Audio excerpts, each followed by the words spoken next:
Aotearoa's healthcare landscape is evolving rapidly, driven by pioneering research and innovative approaches that are shaping the future of health for all New Zealanders.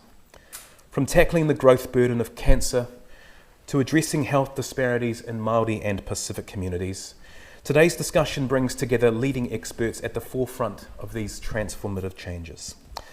Our distinguished Otago Whakaihuwaka University of Otago researchers will share how their work is directly enhancing health outcomes, strengthening resilience, demonstrating how breakthrough treatments can strengthening resilience and paving the way for a more sustainable and equitable healthcare system.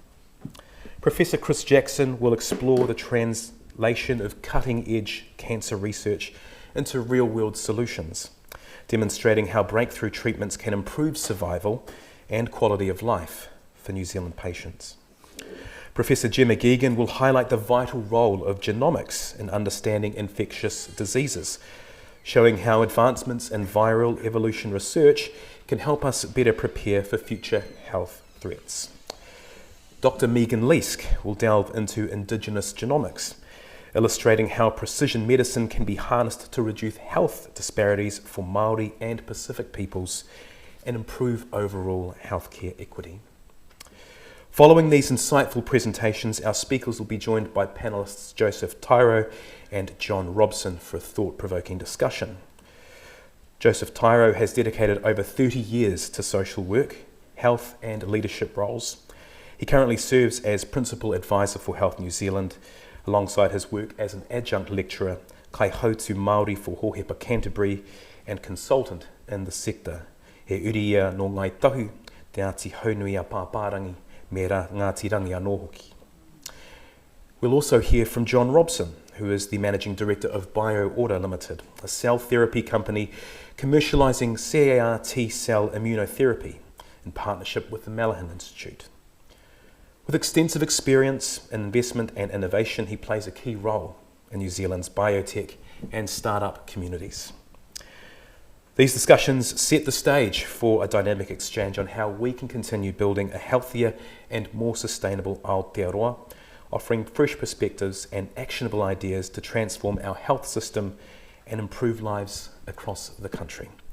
Now I'd like to welcome our first speaker this morning, Professor Chris Jackson. Round of applause. G'day everyone, my name's Chris Jackson. I'm a medical oncologist from Dunedin. They say that much great research occurs as a result of accidental discovery. Well, for me, my career as a researcher is very much one of accident in that I never intended to be a researcher. I in fact started my life purely as a clinician. My job as a medical oncologist is to see and treat people every day who have advanced cancer. Usually if you have to come and see me in the clinic, it means something pretty bad has happened to you, that the cancer you have has spread to different parts of your body, and chances are you've got a disease that will take your life or at least shorten it.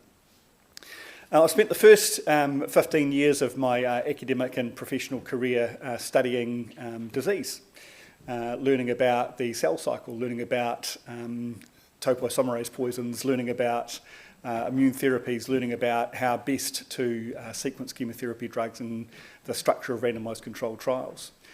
But every day when I took that knowledge into the clinic, it struck me that very much learning about disease was not enough to solve the problems of the people in front of me. The people who would come to me in clinic would often have a very similar story. They would have a story of delayed diagnosis, problems accessing diagnostic investigations, tests or investigations not being done, their symptoms not being listened to clearly, possibly because the doctors who were seeing them didn't have the available resource to investigate them thoroughly. Delays in terms of waiting times to get through to the clinic, and then when they got there, they had poorer access to advanced disease drugs than those that I had trained with overseas. And it became more and more apparent the more that I sought to treat the people in front of me that I couldn't help them without changing the settings that were around. My first endeavour into academic research came again by way of accident. One of my mentors, I think, wanted to have someone else do the legwork for him, so he got me involved in the HRC sponsored Ministry of Health project called the Piper Study, which remains to this day New Zealand's largest study of any one cancer and most detailed account.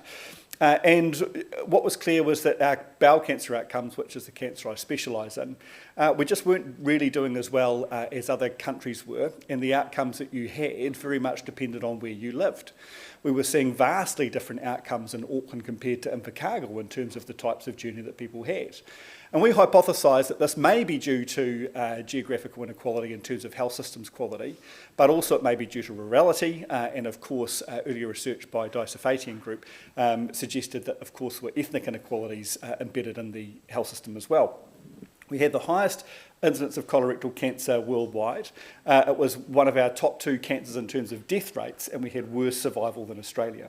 So we undertook this 5-year nationwide cohort study, 9,666,000 data points, 450-page report that was commissioned by the Ministry of Health to uncover why we were doing so poorly, and then we delivered it to the Ministry with a blueprint and a pathway to improve bowel cancer outcomes for New Zealand. And I'm just going to go through the list of changes that happened as a result of that report.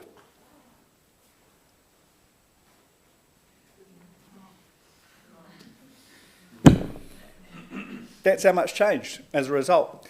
And then as a younger and slightly more naive than I am now researcher, it became very apparent to me at that time that describing the problem alone was not going to be enough. And that creating knowledge and creating information was not going to be enough. We had to do something more. With research that was funded by the Cancer Society of New Zealand, we formed a collaboration with 6 other high-income countries and delivered something called the International Cancer Benchmarking Project, which looked at cancer outcomes around the world in these similar high economic countries with 2 cohort periods, 5 years before I graduated and the 5 years after I became a specialist. And it found that in those 2 cohorts, New Zealand hadn't nearly done as well as other countries had in terms of improvements. Now, if you think that my professional career had something to do with that, then I will leave you to draw your own conclusions about that. But we didn't do as well with the resources that we had available at that time compared to other countries. And what these graphs show is that for many of these common cancers, although 5-year survival improved and 1-year survival improved, it didn't improve by as much as other countries were. We were not doing as well with the resources that we had available. And of course, this research is probably very well known to anyone who's looked at health outcome statistics, and that is Māori are twice as likely to get 20% more likely to get cancer than non-Māori, and twice as likely to die once diagnosed with their cancer. And Māori experience multiple delays and quality gaps at multiple layers, and it's not one single thing that happens, it's multiple things along the healthcare pathway in terms of access to care all the way through to therapeutic end-of-life stuff. And that's true for every single cancer that you care to look at, except for some reason gallbladder cancer, but perhaps that's just an artefact of small numbers. And the more you see those numbers, you realise this is a problem of fairness, it's a problem of justice, and it's a problem by design that we need to do something about. I had 2 roles that followed that, as a clinician, as an academic, and also as the medical director for the Cancer Society of New Zealand, that was informed very much by my research at that time.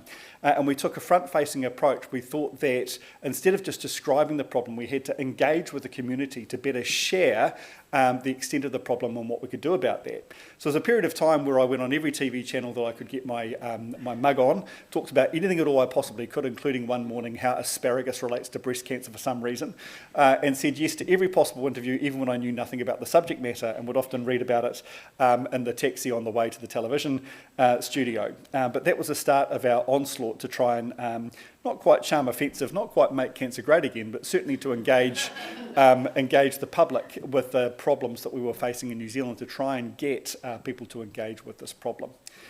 We went into print media, we went into national media, we had commission pieces, we worked closely with written journalists in print and on radio.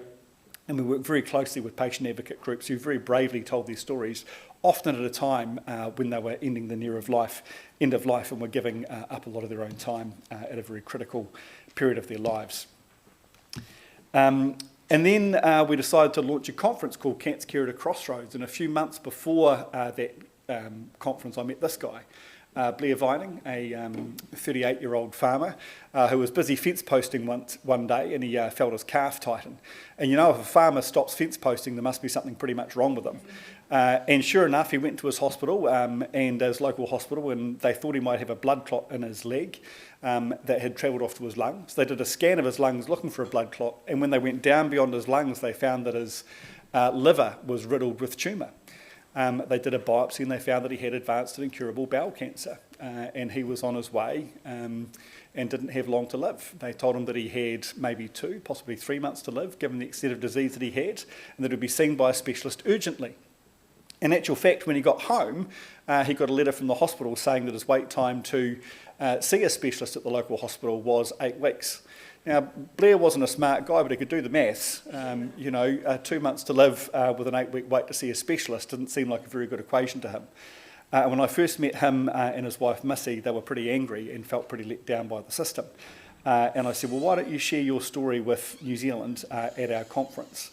And so we did. We had Cancer Care at a Crossroads. It was held at Parliament. We had celebrities, sports celebrities. We had international cancer gurus. We had musicians, Lady Hawk there, and Blair and Missy opened the conference. That was co-led by University of Otago and the Cancer Society, Dinah Safety and myself. We'll just go through that in the interest of time. But the purpose of that was to show the research, get the country engaged, and to get the government to commit to launching a national cancer agency and refreshing a national cancer plan to finally get the knowledge into action.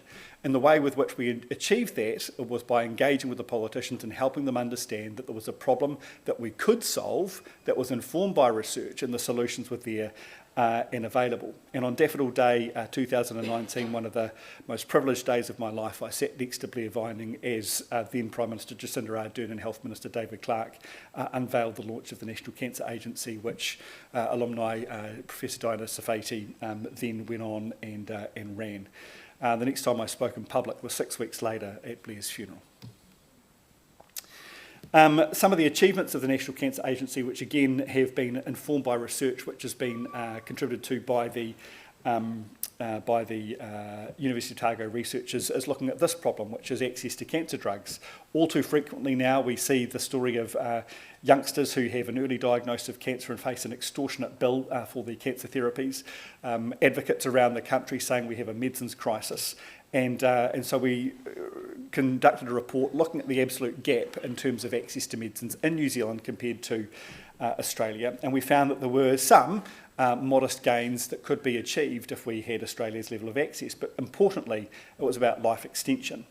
And again, the effectiveness of the communication of that report led to the incorporation of a policy by the National Party in the last election, which ultimately led to them spending, after a story which I could speak for the next hour about, investing around $604 million in cancer drugs overall, which has led to these next 15 cancer drugs being funded, which will literally save the lives of hundreds of people over the course of the next few years. And that's the list of the drugs that have happened as a result of that. And it's all followed that path from advocacy, research, action, engagement with policy.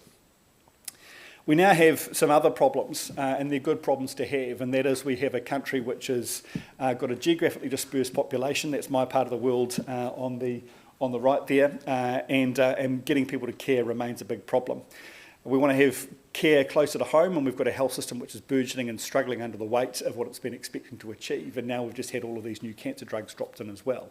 And the next phase of our journey is going to be how do we use evidence and policy to inform the decision about how we make care get to people, and how do we create a system which is not distortionary, which is not over-centralised and solves these fundamental problems of access, rather than just the ad hoc approach we had throughout the noughties and the early decade after that. These are good problems to have and they are ours to solve. And that's going to be the next phase of turning research into action, using advocacy and engagement as a way of solving the problems that matter to people of our community. Tēnā tātou.